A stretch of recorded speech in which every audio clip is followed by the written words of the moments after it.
Hey Insiders, welcome back to them taking a look at Managing Oneself by Peter Drucker.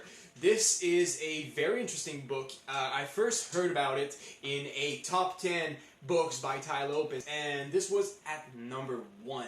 So I decided to take a look, and I was very surprised. First of all, this book is very short. It runs 57 pages exactly.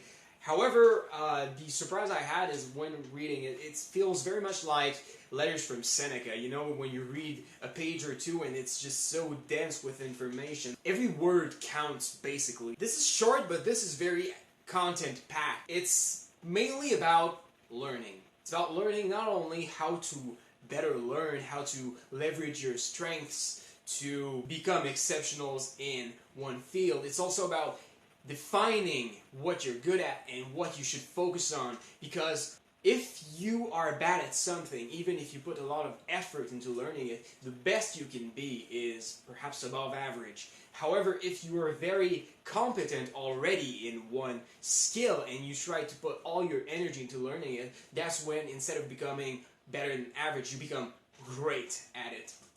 So, very interesting concept. The book teaches you a very simple way of defining what you're good at, what you're bad at, and the book also goes into defining the best way for you to learn. This is all in here.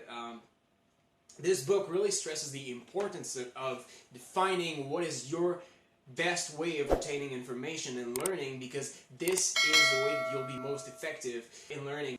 Now, there's a lot of other tips in there, a surprisingly big amount of tips considering the shortness of the book on managing relationships. However, the last fifth of the book, the last 10 or 11 pages I believe, are about managing midlife crisis, which I'm very not close to having to take care of, so basically this reduced my pages to read to something like 45 pages instead of 57, which is a little nitpick, but I understand that some people will find value in this. This seems to give very good advice on how to handle midlife crisis and how to change careers.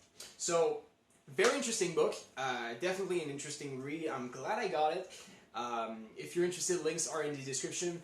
If you are an entrepreneur or a freelancer, I think this is worth looking at, because before you specialize, before you choose your specialization, it's very good to know what you're good at, especially, and this knowledge will help you specialize in the right things and not in the wrong things, and realize too late that you don't like your job or that you're not good at it and you can't really perform to the extent that you really would want. Because oftentimes when you're trying to learn a trade, it takes many years to become very good at something.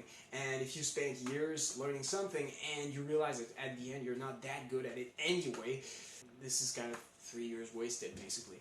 So, get it before you start learning whatever you want to learn online. If you don't know what career you should choose, go get it. If you already are an entrepreneur, this is also interesting, even if you're already specialized, because there's communication tips in there that are very much worth it. So, good book. If you're interested, links are in the Despacito down below. If you have any questions about this book, or about online learning, or if there's a course or a book you want us to review, write them in the conversation boxes down below. I'll be very happy to take a look. And with that said, thank you for watching. I truly appreciate that, and I'll see you soon.